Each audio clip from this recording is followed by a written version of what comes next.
Hello everyone, my name is Rahul Makwana, and in the last video of OC of 11th standard, we have just completed the chapter 5, that is Forms of Business Organization 1. Right? And in that, we saw the following uh, businesses, that is sole proprietorship business, partnership business, and HUF, that is Hindu Undivided Family. We have seen the characteristics, advantages, and limitations of all these three types of businesses. Right? સો આ બધા જે businesses હતા એમાં એક વસ્તુ તો common હતી that there were owners and they all were doing the business for just one purpose, that is profit. મતલબ કે આ થ્રી બિઝનેસ છે એનો જે પ્રાઇમરી મોટિવ હતો એ પ્રોફિટ હતો, right? So in this video or in this chapter we are going to see regarding the cooperative society, such a kind of business organization જેમાં જે પ્રાઇમરી ઓબ્જેક્ટિવ્સ આ three બિઝનેસની જેમ profit motive ન હોય. સો એ profit earn કરશે but that is the secondary objective, પણ એ લોકોનો primary મતલબ કે ફર્સ્ટ ઓબ્જેક્ટિવ એવો છે કોઓપરેટિવ સોસાયટીનો બિઝનેસ સ્ટાર્ટ કરવાનો, that they want to serve and બધા જેટલા પણ કસ્ટમર્સ છે, મેમ્બર્સ છે, એ લોકોને ઓછામાં ઓછી પ્રાઇસમાં પ્રોડક્ટ્સ છે એ અવેલેબલ થાય અને સર્વિસીસ મળે, એ ટાઈપનો એનો મોટિવ છે. We will see what is cooperative society. So in this chapter 6, that is forms of business organization 2, we are going to see the two forms of business organization, that is cooperative society and company. So let's get start with the introduction. So in the introduction, it is written that sole proprietorship, partnership and company form of business organization છે એ એનો main view point હોય છે profit objective, મતલબ કે profit એનો primary objective હોય છે અને એ અર્ન કરવા માટે જ એ લોકો આ ટાઈપના બિઝનેસ છે એ સ્ટાર્ટ કરે છે. સો તમને તો ખ્યાલ જ હશે કે જે બિઝનેસમેન હોય એ પ્રોફિટ અર્ન કરવા માટે અમુક બિઝનેસમેન એવા પણ હોય that they exploit the customers, મતલબ કે એમને ચીટ કરે and then with the help of that exploitation they get huge amount of profit. Right? So low quality આપવી, high price charge કરવી, black marketing કરવું, these are the some of the examples of doing exploitation of the customers. So આવું બધું છે આ business ઓર્ગેનાઇઝેશનમાં થાય છે. એના લિમિટેશન્સને દૂર કરવા માટે cooperative society form of business organization છે એ સ્ટાર્ટ થયો, which is very different from all this three type of business organization. So that is the introduction. Next is the meaning of cooperative society. So let's see what is the meaning of cooperative society. It is written that cooperative society is a voluntary form. Voluntary मतलब કે પોતાની ઈચ્છાથી જ business start થાય છે. wherein persons with common interest get associated voluntarily. persons मतलब લોકો with common interest मतलब જે એવા લોકો છે જેનો ઇન્ટરેસ્ટ યા તો ગોલ એક જ છે, એવા ટાઈપના લોકો છે એ એસોસિએટ મતલબ કે ભેગા થાય છે and they start a cooperative society to achieve their objectives. The objective of cooperative society is to promote economic interest of the members through cooperation among the members. મતલબ કે મેઇન ઓબ્જેક્ટિવ એવો હોય કે જેટલા પણ મેમ્બર્સ છે cooperative સોસાયટીના એ લોકોને ઓછામાં ઓછી પ્રાઇસ પર, મતલબ કે એ લોકોને ફાઇનાન્શિયલી બેનિફિટ થાય એ રીતના છે બિઝનેસ કરવાનો. ઇન સિમ્પલ વર્ડ્સ ડેફિનેશન પણ આપેલી છે. Cooperative society is a form of business organisation જેમાં લોકો છે ઇન્ડિવિજ્યુઅલ્સ એ ભેગા થાય છે for the upliftment of their economic interest on equal basis, મતલબ કે બધાને ઇક્વલી ટ્રીટ કરે છે અને બાકીના જે બિઝનેસ છે સોલ પ્રોપ્રેટરશિપ, પાર્ટનરશિપ એન્ડ કંપની, એમાં જે રીતના પ્રોફિટ અર્ન કરવા માટે એક્સપ્લોટેશન કરે છે એ ટાઈપનું કોઓપરેટિવ સોસાયટીની અંદર થતું નથી. So that is the cooperative societies that people, every people help each other and they take care of each other. Right? These are the examples of the cooperative societies, right? The Amul and the Indian Coffee House. So these two are the examples. Right? So let's see what is the characteristics of cooperative society.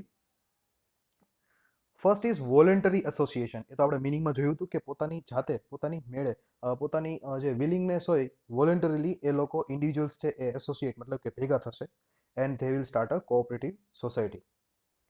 So first was voluntary association. Second is easy formation process. મતલબ કે તમારે જો અગર cooperative society start કરવી હોય then it is very easy. It's not that much difficult procedure, right? Minimum 10 persons join together and get it registered with the Register of Cooperative Society under Cooperative Society Act. मतलब કે અગર તમારે cooperative society start કરવી હોય then there should be minimum 10 persons, right?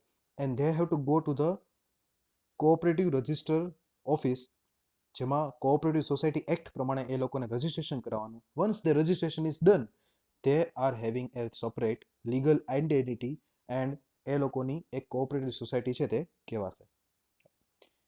So second is easy formation, કે 10 people's છે એ લોકો જાય અને એ લોકો રજિસ્ટ્રેશન કરાવીને પોતાનો જે બિઝનેસ છે સ્ટાર્ટ, મતલબ કે કોઓપરેટિવ સોસાયટી છે તે સ્ટાર્ટ કરી શકે.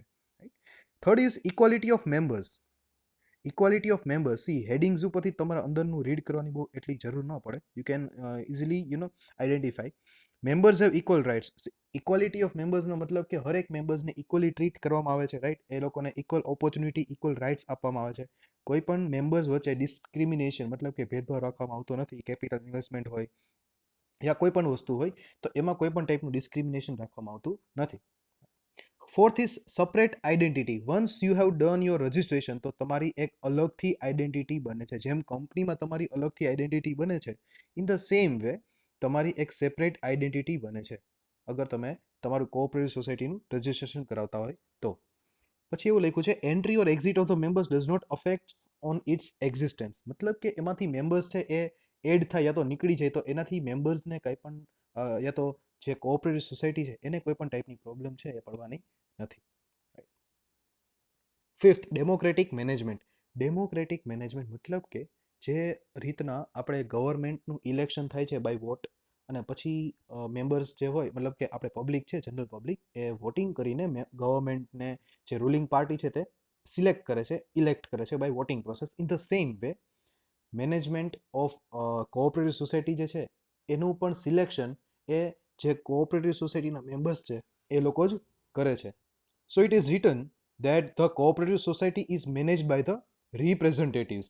રિપ્રેઝેન્ટેટિવ મતલબ કે જેનું સિલેક્શન થાય એને રિપ્રેઝેન્ટેટિવ કહેવાય, અને એનું એ મેનેજમેન્ટ કરશે.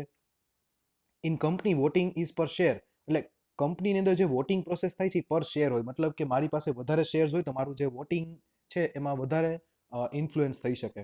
બટ કોઓપરેટિવ સોસાયટીમાં એવું નથી હોતું. જેટલા મેમ્બર્સ હોય એટલા વોટિંગ હોય. મતલબ કે 10 મેમ્બર્સ તો 10 વોટ, પર પર્સન પર વોટ. પછી એને ભલે ગમે તેટલું ઇન્વેસ્ટમેન્ટ કરેલું હોય કે એ ગમે તેટલો ફેમસ પર્સન હોય, દેટ ડઝન્ટ મેટર. એનું કેટલું ઇન્વેસ્ટમેન્ટ છે, કેટલું capital investment, that doesn't matter. પર પર્સન પર વોટ છે, અને એ રીતના મેનેજમેન્ટ છે એ કોઓપરેટિવ સોસાયટીનું છે એ સિલેક્ટ થાય છે ડેમોક્રેટિકલી. ડેમોક્રેટિકલી મતલબ કે means by way of election process, right. So therefore cooperative સોસાયટીને એવું પણ કહેવાય છે ટ્રેનિંગ સ્કૂલ ઓફ ડેમોક્રેસી, કેમ કે કોઓપરેટિવ સોસાયટી સ્ટાર્ટ જે થાય છે એ ડેમોક્રેટિકલી, મતલબ કે વોટિંગ પ્રોસેસથી એનું મેનેજમેન્ટ સિલેક્શન થાય છે, જેમ કન્ટ્રીનું થાય છે. એટલા માટે કોઓપરેટિવ સોસાયટીને ટ્રેનિંગ સ્કૂલ ઓફ ડેમોક્રેસી પણ કહેવાય છે. Now this can be asked in a statement form that cooperative society is called a training school of democracy. Then you have to write this content, right? Sixth characteristics of cooperative society is main motive of service. આપણે આગળ જ વાત કરી હતી કે જે ઓલા 3 business હતા, સોલ પ્રોપ્રાઇટરશિપ, partnership and company, એ લોકોનો મેઇન મોટિવ હતો પ્રોફિટ અર્નિંગ. બટ કોઓપરેટિવ સોસાયટીનું એવું નથી. કોઓપરેટિવ સોસાયટીનો મેઇન ઓબ્જેક્ટિવ છે ઇઝ ટુ સર્વ ધ મેમ્બર્સ. તો તમે આ પણ યાદ રાખવાનું છે. What is the main objective of cooperative society? The main objective of cooperative society is two સર્વ ધ મેમ્બર્સ, મતલબ કે મેમ્બર્સની સેવા કરવાની. Profit is a secondary objective, મતલબ કે એ લોકોને પ્રોફિટ થતો હોય બટ એનો મેઇન ઓબ્જેક્ટિવ નથી. સબસિડરી ઓબ્જેક્ટિવ છે, સેકન્ડરી ઓબ્જેક્ટિવ છે, પછીનો ઓબ્જેક્ટિવ છે. ઇકોનોમિક અપલિફમેન્ટ, મતલબ કે બધાને ફાઇનાન્શિયલી બેનિફિટ થાય એના મેમ્બર્સને, એ જ એ લોકો ધ્યાન રાખે છે. And cooperative society attempts to raise the living standard of the members and make them self reliant. Cooperative society એવી ટ્રાય કરે છે કે લોકો જેના મેમ્બર્સ છે એનું લિવિંગ સ્ટાન્ડર્ડ ડેવલપ થાય, right. We have seen the જે ફેમસ કોમેડી સિરિયલ છે, I will not take the name, but એમાં જે એક સોસાયટી છે એમાં જે બધા મેમ્બર્સ છે એ બધા મળીને બધા ફંક્શન્સને એન્જોય કરતા હોય, રાઈટ. સો સોસાયટીનું એક ફંડ હોય, એમાંથી એ લોકો જે મેનેજ કરતો હોય ભાઈ, રાઈટ, જે ટીચર હોય એ મેનેજ કરતા હોય, અને એ સોસાયટીમાં જે પણ ફંક્શન્સ થતા હોય, જે પણ ફેસ્ટિવલ્સ આવતા હોય, તેમાંથી એ ફંડમાંથી એ લોકો પૈસા છે યુઝ કરીને બધાના મેમ્બર્સના બેનિફિટ માટે એ લોકો યુઝ કરતા હોય. So such kind of thing is there in the cooperative society. Next is fair distribution of profit. Fair distribution of પ્રોફિટનો મિનિંગ, ફેર મતલબ કે અહીંયા મેળાની વાત નથી થતી. ફેર મીન્સ કે પ્રોપર એવું કહી શકાય, જસ્ટિસલી, યા તો સાચી રીતના એવું કહી શકાય તમે. સો ફેર ડિસ્ટ્રીબ્યુશન ઓફ પ્રોફિટમાં એવી વાત કરે છે કે અગર એવો જ આપણો ઓબ્જેક્ટિવ મેઇન તો એવો જ છે કે આપણે સર્વિસ આપવી છે, આપણે પ્રોફિટ અર્ન નથી કરવો, મતલબ કરવો છે પણ એટલો બધો અર્ન નથી કરવો, મેઇન મોટિવ આપણો પ્રોફિટ અર્નિંગ નથી. બટ માની લ્યો કે અગર તમારા કોઓપરેટિવ સોસાયટીની અંદર એક્સેસિવ ઓફ ઇન્કમ થઈ ગઈ, મતલબ વધારે પડતી ઇન્કમ થઈ ગઈ, then what will happen, then that will happen કે પ્રોફિટ જેટલો પણ એક્સ્ટ્રા છે એ બધો મેમ્બર્સના, સોસાયટીના મેમ્બર્સ વચ્ચે ડિસ્ટ્રીબ્યુટ કરી દેવામાં આવશે. And the residual profit is યુટિલાઇઝડ. Residual profit, residual મતલબ કે જે વધેલો પ્રોફિટ છે, એક્સેસ ઇન્કમ છે એ તો ડિસ્ટ્રીબ્યુટ કરી દેવાની, રાઈટ. તો જેટલો બાકીનો પ્રોફિટ હવે વધે છે તો એ બધો પછી મેમ્બર્સ છે સોસાયટીના, એના વેલફેર માટે આગળ જતા યુટિલાઇઝ કરવાનો, મતલબ એમાંથી તમે ફંક્શન્સ કરો, એમને ફરવા લઈ જાઓ, whatever that you do, but you can do like that. Eighth is low price of shares, મતલબ કે એમાં પર્સન જે પણ ઇન્કમ અર્ન કરે છે એન્ડ જેટલું પણ એમાં ઇન્વેસ્ટમેન્ટ કરવાનું થતું હોય સોસાયટીની અંદર, તો એના જે પ્રાઇસ હોય એ બહુ ઓછા હોય, મતલબ શેર્સની પ્રાઇસ છે એ બહુ ઓછી હોય, રાઈટ. એમાં કેમ કે મેઇન આપણો મોટિવ તો એવો નથી કે પ્રોફિટ અર્ન કરી, હ્યુજ ઇન્વેસ્ટમેન્ટ તો કંઈ કરવાનું છે નહીં, રાઈટ. ધેરફોર કે કોઓપરેટિવ સોસાયટીની અંદર જે પ્રાઇસ ઓફ શેર્સ હોય એ બહુ ઓછી હોય. Ninth is voting right per member. એ તો આપણે આગળ થઈ જ ગયું કે પર મેમ્બર વોટિંગ રાઇટ હોય, સિંગલ પર્સનનો સિંગલ વોટ છે એ ગણાય છે, right. So that is the same thing. 10th is separate institution from politics and religion, મતલબ કે મેમ્બરશિપ, જેટલા પણ મેમ્બર્સ છે કોઓપરેટિવ સોસાયટીના, એને એનામાં એવું નથી જોવાનું કે આ જે પર્સન છે તો એ અલગ કાસ્ટનો છે તો આપણે એને મેમ્બર નથી બનાવવાનો, કે અલગ રિલિજનનો છે, અલગ જેન્ડરનો છે, તો આપણે એ કાંઈ વસ્તુ નથી જોવાની, રાઈટ. સો આપણે એમાં કોઈ પોલિટિક્સ કે રિલિજિયસ પ્રિન્સિપલ્સ એપ્લાય કરીને આપણા મેમ્બરશિપ કે કોઓપરેટિવ સોસાયટીને રન નથી કરવાની, રાઈટ. સો એ પણ તમારે ધ્યાન રાખવાનું છે. And 11th is unrestricted number of members, મતલબ કે મેક્સિમમ નંબર ઓફ પીપલ ઉપર કોઈ પણ ટાઈપનું રેસ્ટ્રિક્શન છે એ છે નહીં, તમારે જેટલા મેમ્બર્સ રાખવા હોય એટલા તમે રાખી શકો છો. સો that were the characteristics of cooperative society. 11 characteristics છે જેમાંથી તમે 8 યાદ રાખી શકો છો. ફર્સ્ટ ઇઝ વોલેન્ટરી એસોસિએશન, મતલબ કે બધા વોલેન્ટરીલી મેમ્બર બને છે, ઇઝીલી ફોર્મ થઈ જાય છે, રાઈટ. તમે 10 લોકો છે મિનિમમ, એ જઈને કોઓપરેટિવ સોસાયટીમાં રજિસ્ટ્રેશન કરાવે એટલે એનું રજિસ્ટ્રેશન થઈ જાય છે. મેમ્બર્સ વચ્ચે ઇક્વાલિટી રાખે છે, અલગ આઈડેન્ટિટી બને છે. મેનેજમેન્ટ જે છે એ બાય પર્સન વોટિંગ કરીને સિલેક્ટ કરવામાં આવે છે મેનેજમેન્ટને, રાઈટ. એન્ડ જે મેઇન મોટિવ છે એ સર્વિસ છે, પ્રોફિટ સેકન્ડરી ઓબ્જેક્ટિવ છે. પ્રોફિટ અગર વધારે થઈ જાય તો એને ડિસ્ટ્રીબ્યુટ કરી દેવાનો, અને જે ઇન્વેસ્ટમેન્ટ કરવાનું હોય લોકોએ, એ મેમ્બર્સે, એ પણ બહુ ઓછું હોય છે, અને આ વોટિંગ છે એ પર મેમ્બર થાય છે, રાઈટ. 10th હતું કે પોલિટિક્સ અને રિલિજિયન એમાં ઇન્વોલ્વ નથી કરવાનું. એન્ડ લાસ્ટ હતું કે નંબર ઓફ મેમ્બર્સમાં મેક્સિમમમાં કોઈ પણ ટાઈપનું રેસ્ટ્રિક્શન નથી. So that was the characteristics of cooperative society. Let see now there advantages, કેમ કે બહુ ઇઝી છે, જે આપણે આગળ કર્યા હતા કેરેક્ટરિસ્ટિક્સ એના સાથે ઘણા બધા કોમન નીકળશે. જો ફર્સ્ટ જ છે ઇઝી ફોર્મેશન પ્રોસેસ, તો એ તો આપણે જોઈ લીધું કે ફોર્મેશન પ્રોસેસ છે બહુ ઇઝી છે, બહુ લેન્ધી પ્રોસિજર નથી. Perpetual existence. પરપેચ્યુઅલ એક્ઝિસ્ટન્સનો મતલબ કે એની જે એક્ઝિસ્ટન્સ છે, એક તો એની લીગલ આઈડેન્ટિટી અલગથી બને છે, અલગથી ઓળખાણ છે એની સોસાયટીની, રાઈટ. એન્ડ સેકન્ડ થિંગ કે અગર કોઈ પણ મેમ્બરની ડેથ થઈ જાય કે રિઝાઇન કરી જાય, ઇન્સોલ્વન્ટ થઈ જાય, તો એનાથી સોસાયટીની લાઈફને, મતલબ કે સોસાયટી બંધ નથી થઈ જવાની, જે કોઓપરેટિવ સોસાયટી છે એ તો ચાલુ જ રહેવાની છે, right. So that is the perpetual existence. એટલે તમને હું એક્ઝામ્પલ આપીને સમજાવું તો, જે આપણી ઇન્ડિયન ક્રિકેટ ટીમ હોય, રાઈટ. સો આપણી ક્રિકેટ ટીમ હોય તો cricket team, Indian cricket team એક આર્ટિફિશિયલ નેમ છે, તો એની અંદર 11 પ્લેયર્સ હોય. અગર એક પ્લેયર પણ કદાચ રિઝાઇન કરી જાય કે નીકળી જાય તો એનાથી ઇન્ડિયન ક્રિકેટ ટીમ તો બંધ નથી થઈ જવાની, એ તો ચાલુ જ રહેવાની છે, right. So in that way. Third is open membership. Open membership મતલબ એ જ આપણે આગળ જે વાત કરી ને કે separate institution from politics and religion, same content આમાં છે. જો તમે મેમ્બરશિપ છે ઓપન ટુ ઓલ છે, એમાં રિલિજન કે કાસ્ટ હોય કે જેન્ડર હોય કે એ કઈ વસ્તુનું તમારે જોવાનું નથી. Next is limited liability of the members. એ પણ સેમ છે, આપણે લો પ્રાઇસ ઓફ શેર્સ છે એની સાથે કોમન છે કે લાયબિલિટી છે મેમ્બર્સની, એ જેટલા પણ એને શેર્સ પરચેસ કર્યા હોય ત્યાં સુધીની છે. ફિફ્થ થોડું નવું છે, ગવર્મેન્ટ એસિસ્ટન્ટ, મતલબ કે ફાઇનાન્શિયલી જ્યારે તમને પૈસાની જરૂર પડે કોઓપરેટિવ સોસાયટીની અંદર, તો ગવર્મેન્ટ તમને થોડી એસિસ્ટન્ટ કરે છે, લોન આપે છે, ગ્રાન્ટ આપે છે, સબસિડી આપે છે. So that can be the benefit of cooperative society. Sixth democratic management, એ પણ રિપીટ થાય છે. Less administrative expenses. Administrative expenses છે એ બહુ ઓછા છે, મતલબ જો આમાં જેટલા પણ મેમ્બર્સ છે તો જે મેનેજમેન્ટ કરતા હોય એ પૈસા માટે તો મેનેજમેન્ટ કરતા નથી, અને જે મેમ્બર્સ એકબીજાની હેલ્પ કરે છે એ પણ કંઈ કોઈ પણ ટાઈપનો પ્રોફિટ મોટિવ કે એવા પર્પઝ માટે તો એ લોકો હેલ્પ કરતા નથી, રાઈટ. એનો મેઇન ઓબ્જેક્ટિવ જ એવો છે કે આપણે બધાની હેલ્પ કરવી છે, એમાં કોઈ પૈસા કમાવા જેવું કાંઈ વાત નથી આવતી. તો એના લીધે જે એડમિનિસ્ટ્રેશનનો જે ખર્ચો છે, એક્સપેન્સીસ છે, એ બહુ ઓછો થશે. 8th is special class of customers. Special class of કસ્ટમર્સનો મતલબ કે જે મેમ્બર્સ હોય એ જ એના કસ્ટમર્સ છે, રાઈટ. તો કોઓપરેટિવ સોસાયટીની અંદર જે પણ મેમ્બર્સ છે એ જ મેઇનલી એના કસ્ટમર્સ થાય. એટલે અમુક ગ્રુપ ઓફ પીપલ જ એના કસ્ટમર્સ હોય. Therefore it is said that there are special class of customers of cooperative society. 9th is strong competition against trading institutions. હવે આને થોડુંક ધ્યાનથી સમજજો. સ્ટ્રોંગ કોમ્પિટિશન આપે છે. આ જે કોઓપરેટિવ સોસાયટી છે એ જે બિઝનેસ છે, જે પ્રોફિટ માટે બિઝનેસ અર્ન કરતા હોય, મતલબ કે આપણે જે 3 બિઝનેસની વાત કરીએ, સોલ પ્રોપ્રાઇટરશિપ, પાર્ટનરશિપ એન્ડ કંપની, તો આ ત્રણેય બિઝનેસ એવા છે જે પ્રોફિટ માટે બિઝનેસ કરે છે. હવે કોઓપરેટિવ સોસાયટી છે એ શેના માટે બિઝનેસ કરે છે? સર્વિસ પ્રોવાઈડ કરવા માટે. એટલે ઓબ્વિયસ વાત છે કે જે કોઓપરેટિવ સોસાયટી છે એની પ્રોડક્ટ્સ બિઝનેસીસ બાકીના બિઝનેસ કરતાં સસ્તી હશે અને સારી ક્વોલિટીની હશે અને સર્વિસ પણ સારી હશે.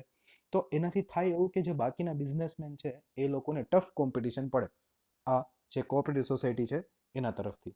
સો that is the benefit of cooperative society. Another benefit is welfare activities for society. Society માટે વેલફેર એક્ટિવિટીઝ કરે છે.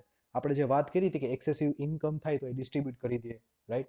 અને બાકીનું છે એ રેસિડ્યુઅલ પ્રોફિટ છે, બાકીનો વધેલો જે પ્રોફિટ છે એ સોસાયટીના મેમ્બર્સ વચ્ચે જ્યારે કામ આગળ આવવાનું હોય વેલફેર એક્ટિવિટીઝ માટે તો યુઝ કરે છે. સો કોઓપરેટિવ સોસાયટીની અંદર જેટલા પણ ફંડ એક્યુમ્યુલેટ થાય છે, ભેગા થાય છે, તો સોસાયટી માટે એ લોકો એરેન્જ કરે, મેડિકલ ડાયગ્નોસિસ કેમ્પ અરેન્જ કરે, લો ફીઝમાં યા તો free of cost, right. Dispensaries service provide કરે, સ્કૂલ્સ, ગાર્ડન્સ, આ બધી વસ્તુ પ્રોવાઈડ થઈ શકે બાય ધ કોઓપરેટિવ સોસાયટી. તો એ પણ તમને બેનિફિટ થઈ શકે અગર કોઓપરેટિવ સોસાયટીનો તમે પાર્ટ હોય તો. 11th is training school for democracy. એ તો આપણે આગળ વાત કરી ગઈ. That is the same topic or here. Cooperative society is called the training school of democracy. Same content is written in this also.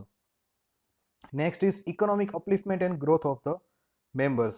એમાં પણ તમને સેમ કન્ટેન્ટ વધારે જોવા મળશે, રાઈટ. ફેર પ્રાઇસ જે હતું આગળ, fair distribution of profit, the same content will be written. Let's see. Cooperative society gives important contribution towards the growth of its members. Example આપ્યું છે, day to day consumable profit. In the same way, cooperative society exists supply raw materials at a fair price to the customer. Okay. Cooperative સોસાયટીમાં જે members હોય એ લોકોને earning profit motive માટે કે profit earn કરવા માટે એ લોકો કંઈ પણ પ્રોડક્ટ્સ છે આપતા નથી. સો ઓબ્વિયસ વાત છે કે જે પ્રોડક્ટ્સ છે એ બધી રિઝનેબલ પ્રાઇસે, ઓછી પ્રાઇસે થશે. આમાં એક્ઝામ્પલ પણ આપ્યા છે કે કોઓપરેટિવ સોસાયટી છે ને sugar, milk, leather and raw cotton છે એ ફિલ્ડમાં ઘણું બધું પ્રોગ્રેસ કર્યો છે, બીકોઝ એની ડિમાન્ડ છે એ લોકોમાં ઘણી બધી હોય અને ઓછી પ્રાઇસે સારી ક્વોલિટી જો આપે તો લોકો લેવાના જ છે, રાઈટ. સો એનાથી ઓવરઓલ જેટલા પણ પબ્લિક છે, મેમ્બર્સ છે, એનો ઇકોનોમિક અપલિફ્ટમેન્ટ મતલબ કે એ લોકોને ફાઇનાન્શિયલી બેનિફિટ થશે. So that were the advantages of the cooperative society. Limitations R only 4. So let see limitation of capital. આગળ આપણે જે કેરેક્ટરિસ્ટિક્સમાં વાત કરી હતી ને કે જે શેર્સ ઇન પ્રાઇસ હોય મતલબ એ બહુ ઓછી હોય, રાઈટ. મતલબ કે લોકોને બહુ ઓછું ઇન્વેસ્ટમેન્ટ કરવાનું હોય, તો એને તમે ડિસએડવાન્ટેજ પણ કહી શકો. ધેટ કે કેપિટલ છે એમાં હંમેશા તમને ઓછું જ પડવાનું છે, રાઈટ. કેમ કે તમારી પાસે તમે પ્રોફિટ કરવાના નથી. જો વધારે પડતો પ્રોફિટ આવશે એ પાછો તમે મેમ્બર્સને આપી દેવાના છો. સો તમારા બિઝનેસની અંદર huge amount of capital investment, that will be little difficult, right. So that will be the first problem. Second problem એમાં થશે કોઓપરેટિવ સોસાયટીમાં, that is lack of efficient management. હવે આપણે આગળ જે વાત કરી હતી જે મેનેજમેન્ટ કરે છે, આપણે સિલેક્શન તો વોટિંગ કરીને સિલેક્શન તો કરી લીધું જેનું મેનેજમેન્ટ કરવાના છે તે.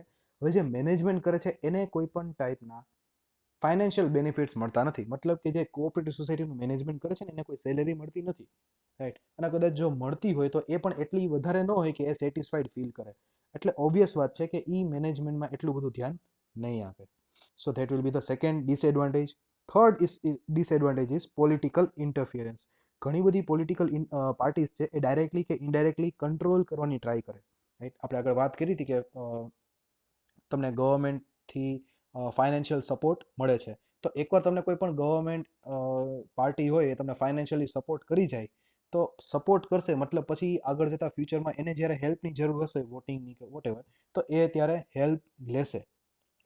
So here business freedom is jeopardize. Jeopardize મતલબ કે એ પોલ્યુટ થઈ શકશે એમ. ફ્રીડમ છે એ આગળ જતા ન રહે, પોલિટિકલ ઇન્ટરફિયરન્સ થાય એવું બની શકે. Fourth is known cooperation among the members. Members હોય તો એમાં પણ અંદરો અંદર ક્યારેક ડિસ્પ્યુટ્સ, ડાઉટ, સેલ્ફિશનેસ આવી જાય, ગ્રુપિઝમ થઈ જાય, તો એનાથી પણ કોઓપરેટિવ સોસાયટીનું જે ઓર્ગેનાઇઝેશન છે એ કોઓપરેશન નહીં રહે અંદર, અને અંદરો અંદર થોડા પ્રોબ્લેમ્સ પણ થઈ શકે છે. કેમ કે મેમ્બર્સ જ્યારે વધારે હોય, વધારે લોકો જ્યારે ભેગા થાય એક ડિસિઝન લેવા માટે, તો ઘણી બધી પ્રોબ્લેમ્સ થઈ શકે. So that are the limitations. So limitations ઘણા ઓછા છે, only 4 limitations are there, but advantages ઘણા બધા છે, right? So it's good if you start the cooperative society. So it is a best business and it is a good thing for the people also. So that was the cooperative society, right? So thank you and have a nice day. In the next video we are going to see the second portion or the second part of business organization, that is company, or you can say joint stock company, right? Thank you and have a nice day.